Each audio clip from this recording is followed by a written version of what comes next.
Assalamualaikum warahmatullahi wabarakatuh.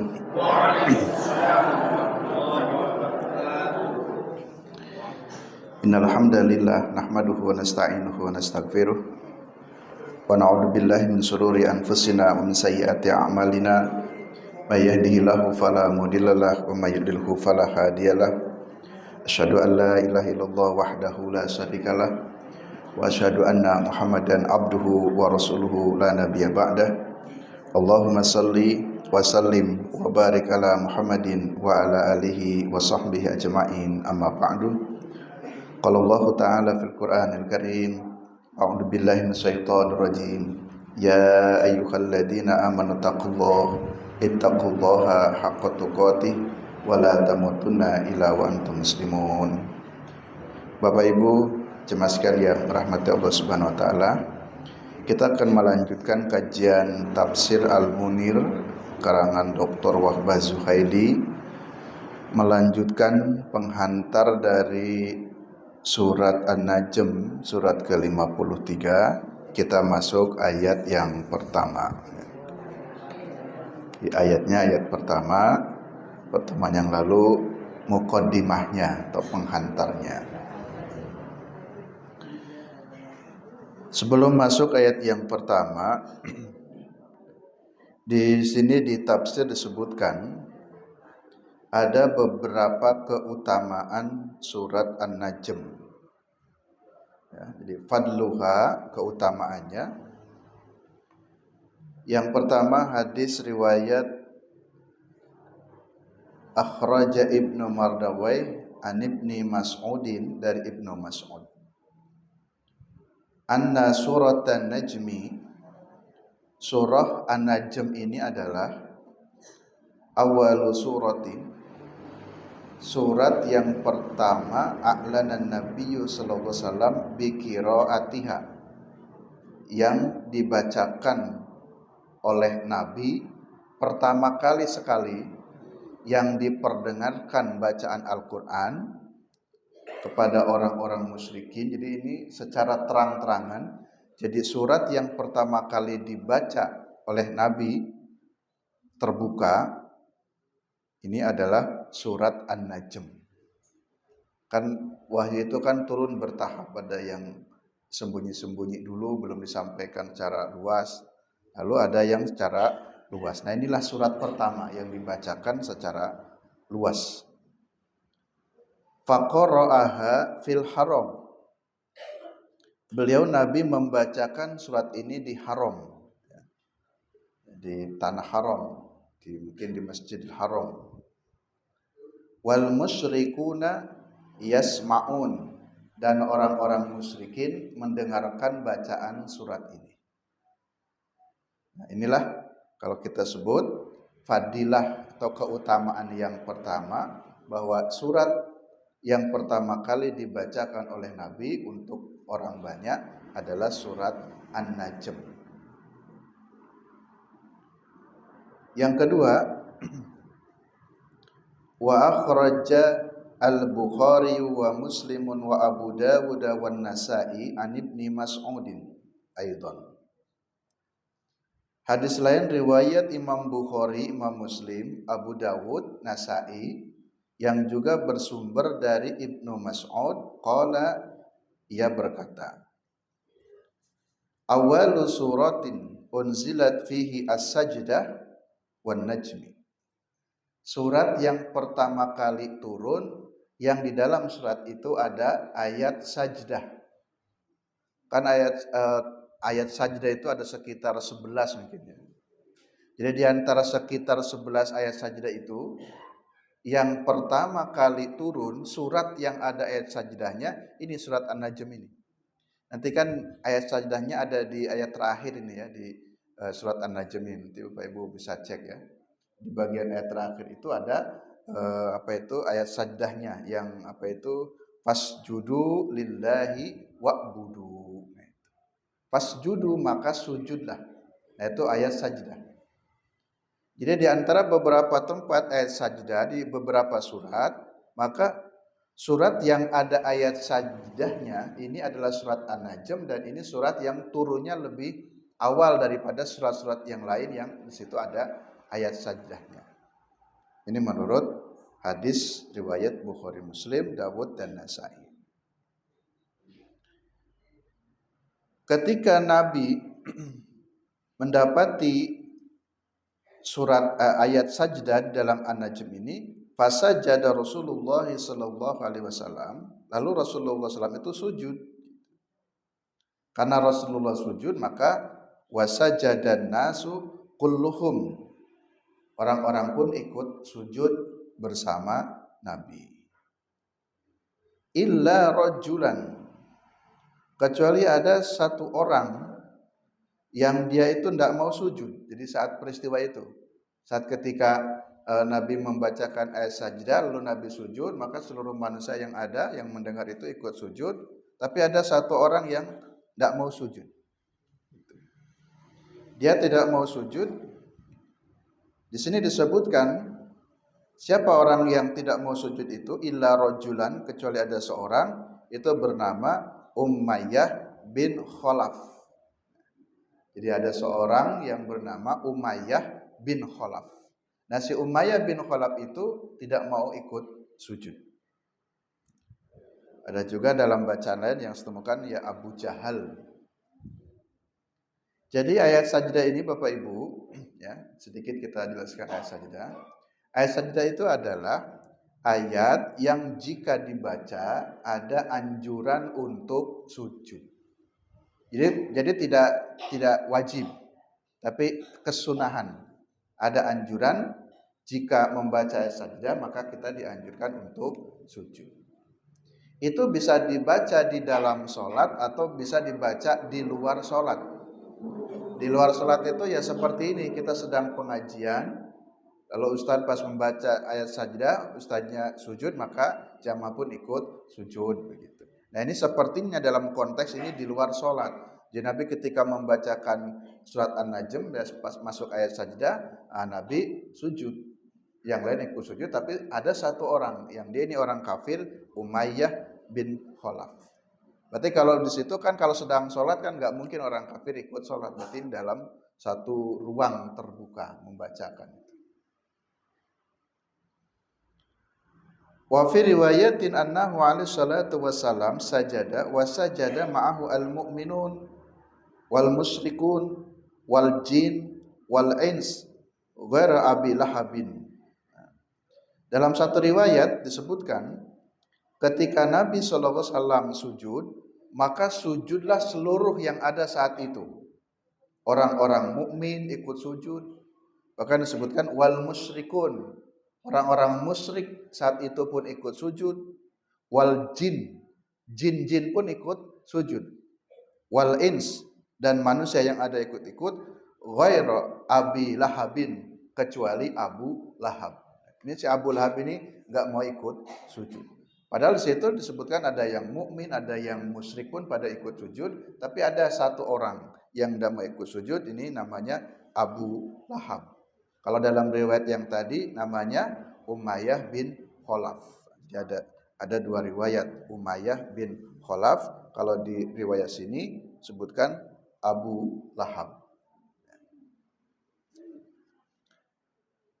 Bahkan si Abu Lahab ini bukan saja tidak mau sujud, tapi justru melemparkan tanah kepada Nabi. Jadi ambil tanah dilemparkan kepada Nabi. Inilah dua riwayat atau tiga riwayat hadis yang menjelaskan tentang keutamaan surat An-Najm. Baik, mari kita masuk ayat yang pertama, insya Allah sampai ayat yang keempat dulu. Wan najmi idza hawa. Wan najmi, demi bintang, idza hawa, apabila bintang itu tenggelam. Bintang itu ada dua model. Ini bukan bintang iklan. Bintang ada dua model, ada bintang yang bercahaya. Bintang yang bercahaya itu disebutlah an-najm. Nah, dalam bahasa Arabnya an-najm. Ada bintang yang kelihatan oleh kita bercahaya. Lalu ada bintang yang tidak bercahaya. Jadi kita manusia kalau melihat ke langit itu sesungguhnya di sana itu ada bintang tapi tidak bercahaya. Itu sebutnya kaukib atau kaukab. Jadi ada bintang yang bercahaya dan ada yang tidak bercahaya. Ketika ada bintang yang tidak bercahaya, itu maknanya bukan berarti bintang itu tidak ada. Bintang itu tetap ada, hanya masalahnya kita tidak bisa melihat karena jauhnya itu, dia tidak bercahaya. Di sini juga dengan kata sumpah, huruf wawu, wan najmi, demi bintang. Di sini makna lain, Allah ingin menunjukkan kepada manusia bahwa tidak ada yang pantas untuk disembah kecuali Allah. Karena pada waktu itu ada banyak orang yang menyembah bintang. Jadi bintang itu disembah. Jadi bintang itu disembah. Ini kasusnya seperti kisah Nabi Ibrahim ya. Karena Nabi Ibrahim kan mencari Tuhan tuh. Nah, pada masa jahiliyah pun masih berlanjut ada keyakinan-keyakinan masyarakat saat itu yang mempertuhankan bintang. Di bintang itu disembah. Padahal bintang itu ada kalanya muncul, ada kalanya tenggelam. Wan najmi idza hawa. Dan bintang-bintang apabila tenggelam. Jadi ketika tenggelam itu berarti kan ketika masuk fajar tuh, waktu subuh. Berarti kan tenggelam. Seperti sekarang kan tenggelam karena kita tidak bisa melihat kalah dengan cahaya matahari. Masa Tuhan bisa tenggelam? Jadi di sini bahasa lain Allah ingin mengingatkan atau menegur bahwa tidak ada yang pantas untuk dituhankan. Termasuk sebagian orang yang menuhankan kepada bintang itu salah. Karena makhluk atau bintang itu bisa muncul, bisa tenggelam, tapi Allah itu selamanya tetap ada. Tidak muncul, tidak tenggelam. Kadang ada Tuhan, kadang tidak ada Tuhan. Tidak begitu. Nah, jadi sesungguhnya ayat ini juga untuk memberikan teguran ya kepada masyarakat atau kepada manusia yang menuhankan bintang.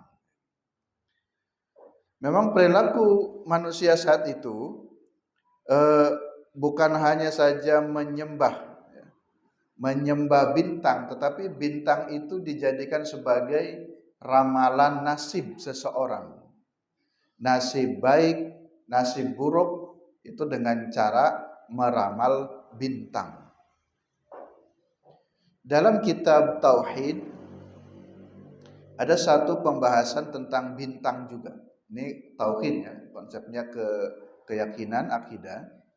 Ada satu hadis yang menyebutkan, saya agak sedikit lupa tapi intinya dalam hadis itu ada tiga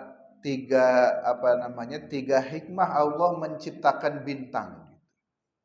Atau ada tiga hal yang dengan tiga hal tersebut manusia kemudian mengambil manfaat atau faedah dari penciptaan bintang itu.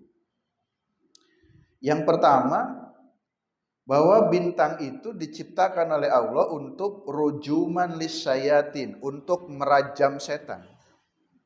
Jadi bintang itu sebagai alat lontar, alat lempar. Jadi untuk melempar setan-setan itu dengan menggunakan bintang. Jadi ketika ada syaitan, ada jin-jin itu yang mau mencuri informasi dari Lauhul Mahfud, mereka berusaha naik ke Lauhul Mahfud, maka itu kemudian diserang atau ditembak atau dilempar dengan bintang-bintang. Jadi ini yang pertama di antara penciptaan bintang itu adalah untuk rujuman lisyayatin, untuk merajam setan, dirajam dengan bintang-bintang itu. Yang kedua, bintang diciptakan adalah untuk zinatun lis-sama. Zina itu perhiasan. Jadi untuk menghiasi langit, langit itu sudah indah, tambah lagi dengan bintang, kerlap-kerlipnya bintang itu semakin indahlah langit itu. Ya. Seperti kita Bapak Ibu kalau naik ke itu mana Gunung Kidul itu sana, Bukit Bintang ya. Nah itu sebutnya Bukit Bintang juga tuh. Jadi kalau naik ke atas ke Bukit Bintang, lalu dari sana dari bukit itu melihat ke bawah kota Yogyakarta kelihatan kalau maghrib atau malam kelap-kelip ya. Lampu-lampu yang bercahaya di kota itu, nah terasa indah sekali kota Yogyakarta. Jadi kalau kita melihat langit, langitnya cerah, bersih, terus nampak bintang-bintang gemerlapan. Jadi itulah tujuan Allah menciptakan bintang lah zinah. Zinatun sebagai perhiasan, lissamai untuk langit. Jadi langit semakin indah kalau ada bintang-bintangnya. Maka ibu-ibu pun tidak perlu risau kalau banyak jerawatnya. Jadi jerawat itu bagaikan bintang ya. Makin banyak jerawat, makin banyak bintangnya. Ya, pede saja. Gak usah di petis-petisi ya. Karena ada itu langit tanpa bintang itu bagai taman tak berbunga. Lagu sinten Pak Roma ya. Langit tak berbintang bagai taman tak berbunga. Jadi taman pun makin indah kalau itu pohon-pohonannya ikut berbunga. Nah, kemudian yang ketiga, bintang diciptakan oleh Allah itu, tadi yang pertama apa Bu? Untuk melempar syaitan, yang kedua untuk perhiasan langit ya. Yang ketiga, bintang diciptakan oleh Allah itu sebagai alamatun liman ihtada, sebagai alat. Alamatun itu tanda-tanda atau petunjuk bagi manusia.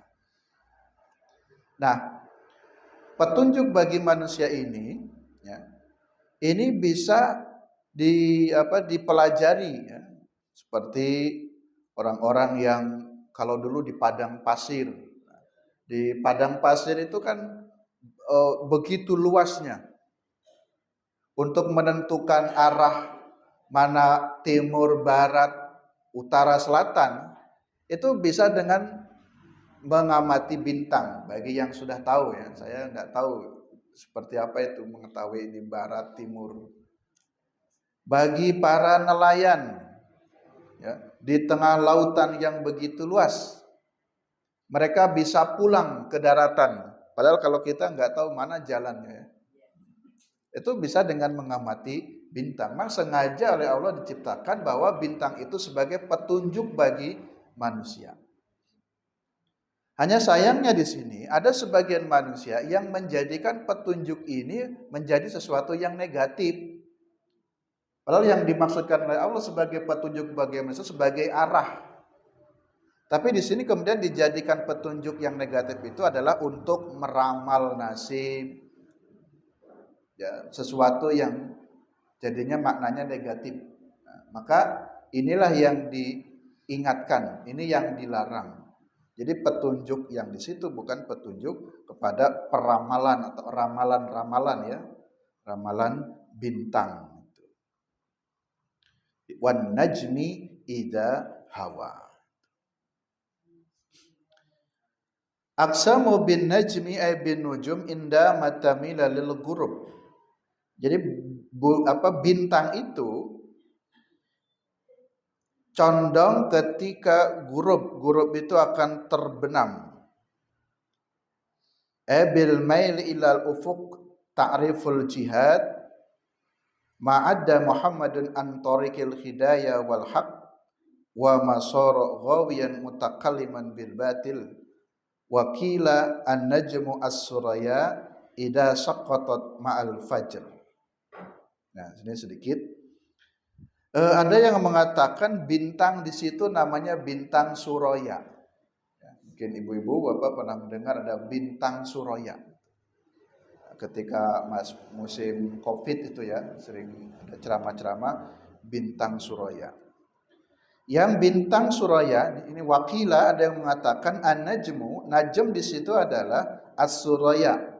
Di bintang Suraya yang ida saqatat ma'al fajri, si bintang Suraya itu nanti dia akan jatuh itu tenggelam, maksudnya ma'al fajri, beriringan dengan waktu fajar. Jadi ada di malam hari itu bintang Suraya nanti akan tenggelam ketika masuk waktu fajar. Rawa Ibnu Abi Hatim an Sya'bi wa ghairihi.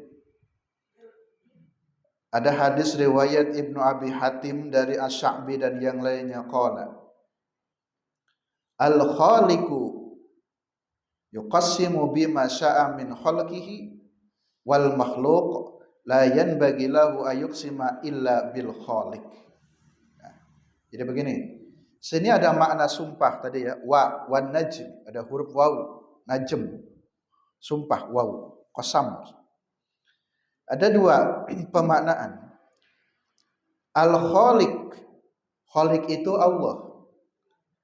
Kalau Allah bersumpah bima sya'a min khalqihi, bersumpah dengan atas nama makhluknya, itu boleh hukumnya.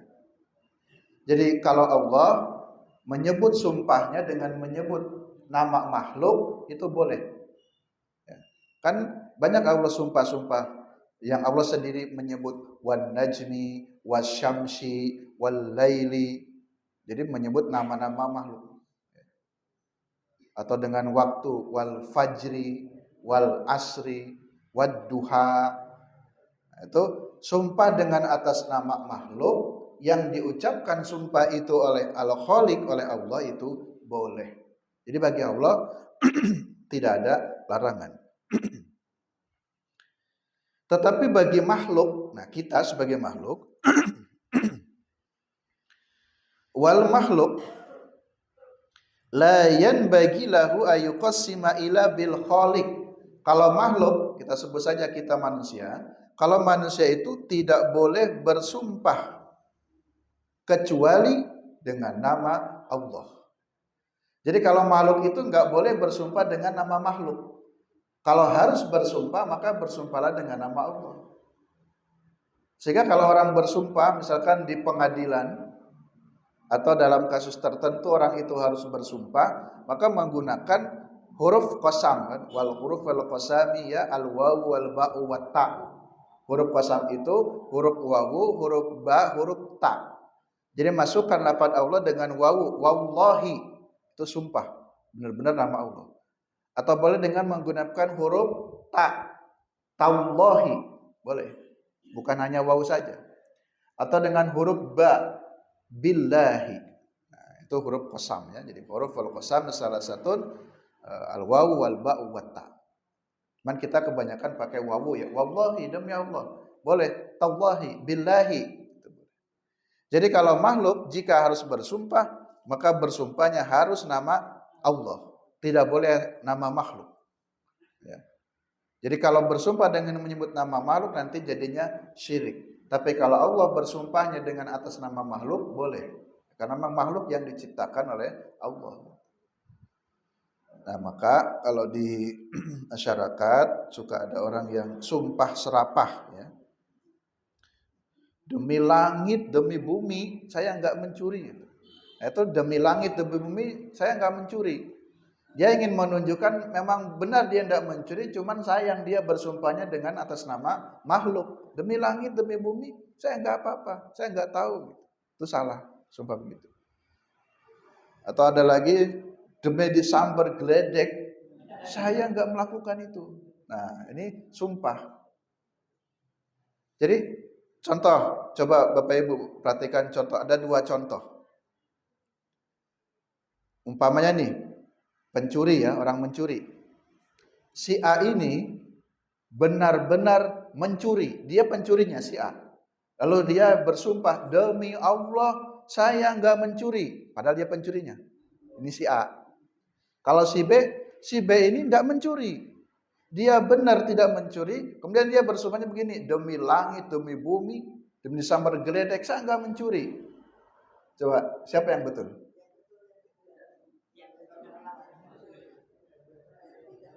Si A ini Bu ya, si A Pak ya. A ini mencuri, dia benar-benar mencuri. Tapi dia bersumpahnya atas nama Allah, demi Allah saya enggak mencuri, padahal dia pencurinya. Nah, yang kedua si B ini enggak mencuri Pak. Enggak mencuri, tapi dia bersumpahnya begini, demi langit, demi bumi, demi makhluk lah. Saya enggak mencuri. Mana yang betul?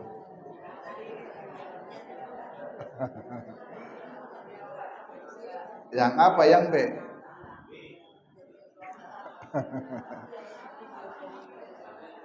Salah semua. Nah, dari bab sumpah kita bicaranya bab sumpah. Ya.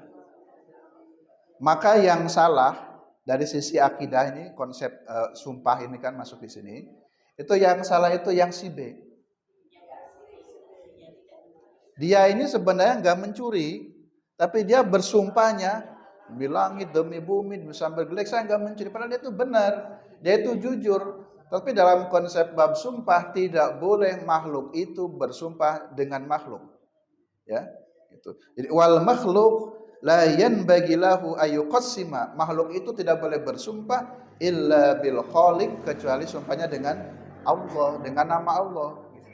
Nah ini si B ini salah dari konsep sumpah. Tapi kalau dari konsep yang lainnya, si A juga ya salah. Wong mencuri tapi bawa-bawa nama Allah. Demi Allah saya enggak mencuri. Ya, ini juga salah. Tapi kalau dalam pembahasan bab sumpah, maka orang yang bersumpah dengan tidak menyebut nama Allah, walaupun dia benar itu salah. Itu enggak boleh. Nanti masuknya syirik yang sudah itu. Baik, ini yang pertama, wan najmi idza hawa.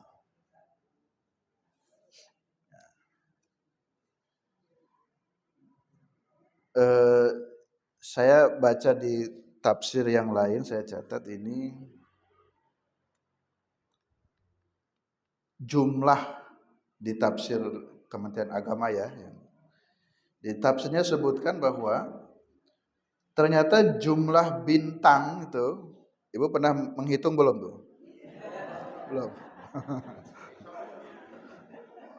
Nah, itu ya. Nah, itu jumlah bintang yang ada di langit itu menurut informasi di tafsir yang lain ada 30 miliar. Wah, banyak sekali Pak ya. 30 miliar, coba bayangkan. Banyak sekali, 30 miliar. Padahal setiap bintang itu besar sekali. Tidak bertabrakan, berarti kalau begitu, ini alam ini sangat luas sekali begitu. Satu planet bintang saja kan begitu luasnya, apalagi ini 30 miliar. Dan umurnya bintang itu 300.000 tahun. Ya, sudah 300.000 tahun yang lalu. Itu usia bintang itu. Itu tentang najmi. Kita lanjut ayat yang kedua.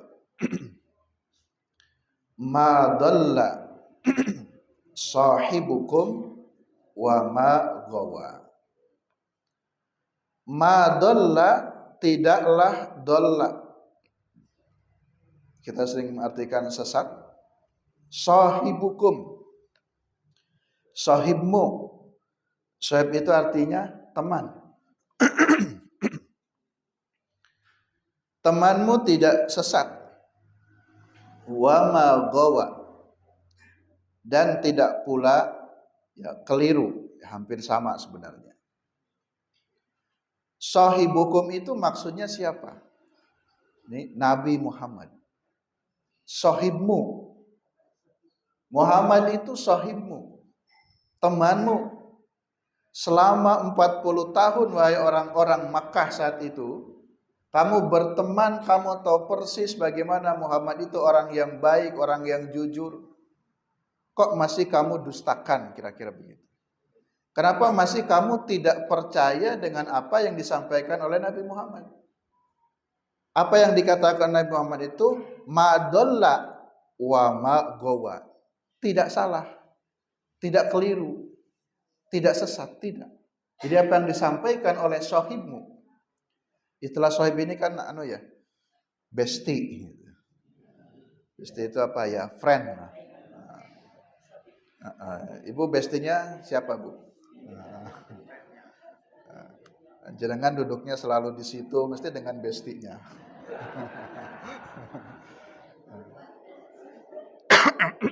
Nah itu sahib, besti. Temanmu itu berarti sudah tahu persis, berarti sudah akrab, masa kamu masih nggak percaya? Dia ketika dalam keadaan susah mungkin bercerita, masa masih nggak percaya? Dia itu benar-benar sahib. Karena prinsip sahib itu kan tidak akan saling mengkhianati. Kecuali ada yang pura-pura baik, pura-pura bestie, ternyata ujung-ujungnya minjam duit.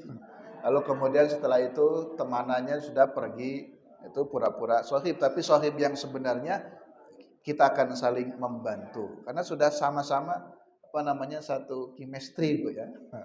Sama tahu persis. Nah, jadi Allah ingin menggambarkan kira-kira begini.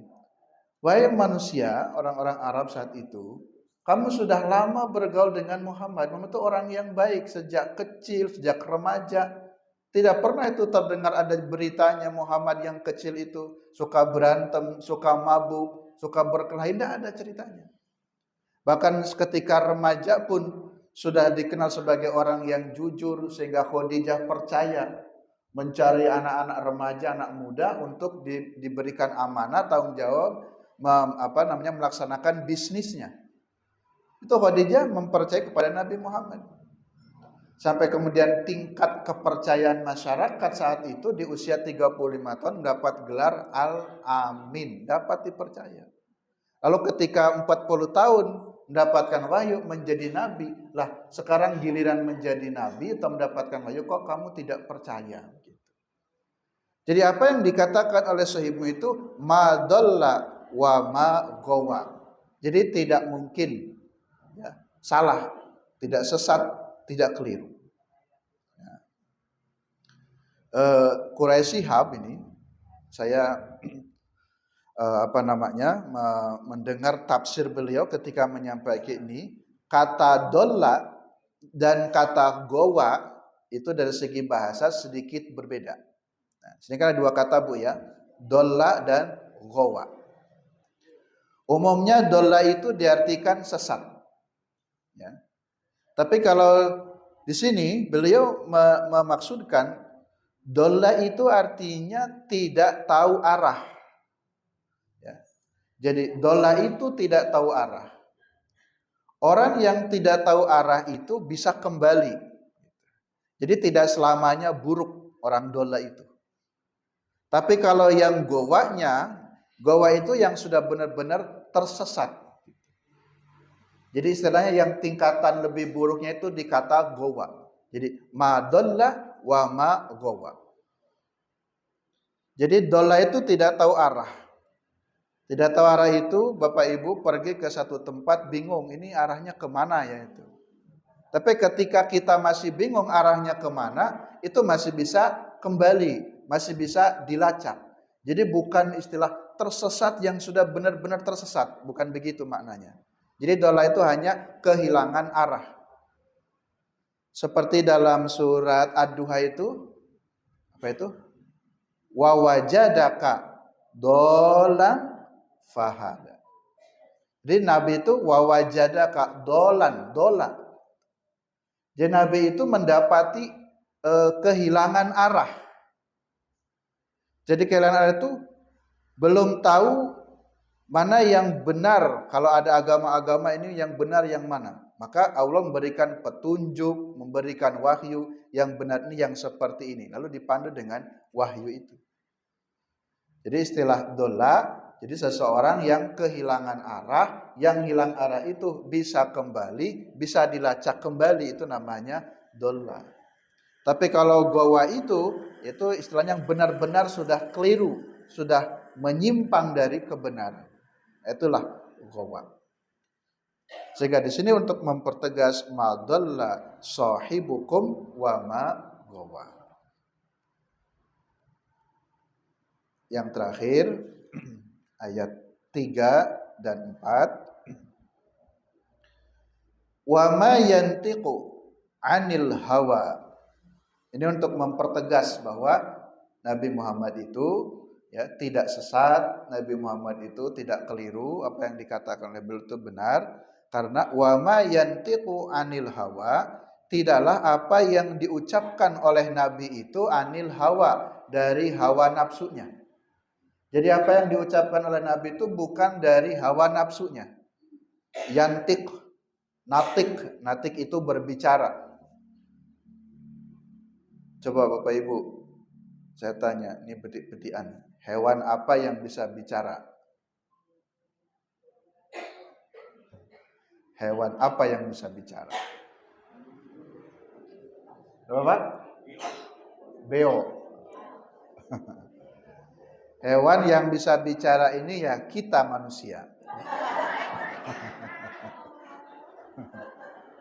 Iya. Kan dalam bahasa Arab kata manusia itu kan al-hayawanun natik gitu. Itu bahasa mungkin gitu. Manusia itu kan disebut al-hayawanun. Hayawan itu kan binatang. Hewan yang natik, yang bisa bicara. Gitu dalam bahasa. Jadi manusia ini binatang yang bisa bicara ya manusia. Jadi manusia disebut hayawanun natik. Jadi binatang yang bisa bicara ya manusia. Itu kaidah bahasa Arab ya ada itu ya. Nah di sini natik, jadi apa yang diucapkan oleh Nabi itu bukan dari hawa nafsunya, bukan dari kepentingan pribadinya. Jadi kalau ada pejabat yang berbicara, kalau ada para politisi berbicara, bisa jadi itu mewakili kepentingan orang lain atau ya kepentingan lainnya, mungkin juga bercampur dengan hawa nafsunya supaya kepentingannya itu goal, itu masih banyak kepentingannya. Tapi kalau Nabi Muhammad berbicara ini bukan karena hawa nafsunya, karena in huwa illa wahyu yuha, bahwa apa yang diucapkannya itu melainkan adalah wahyu yang diturunkan oleh Allah kepadanya. Jadi selalu dalam bimbingan. Tentu di sini makna natik, makna bicara itu Bapak Ibu, bukan berarti seluruh perkataan atau ucapan Nabi itu isinya wahyu semuanya, ya tidak. Jadi Nabi sebagai manusia biasa ada kalanya berkomunikasi dengan masyarakat, berbicara secara umum, tapi yang dimaksud di sini apa yang diucapkan terkait dengan Al-Quran ini pasti benarnya, karena tidak mungkin yang diucapkan oleh Nabi tentang Quran ini dari hawa nafsunya, kecuali di sini melainkan maksudnya in huwa illa wahyu yuha, melainkan apa yang diucapkan itu adalah pasti wahyu yang diberikan oleh Allah kepadanya. Demikian Bapak Ibu jemaah sekalian yang rahmati Allah Subhanahu wa taala, kajian tafsir surat An-Najm sampai ayat keempat. Dikasih tanda, dicatat sampai ayat 4. Insyaallah kita lanjutkan di ayat berikutnya. Mudah-mudahan ada manfaatnya. Kurang lebihnya mohon maaf. Mari kita akhiri kajian pagi ini dengan baca kafaratul majlis. Subhanakallahumma wa bihamdika asyhadu an la ilaha astaghfiruka wa atubu. Billahi taufiq wal hidayah. Assalamualaikum warahmatullahi wabarakatuh.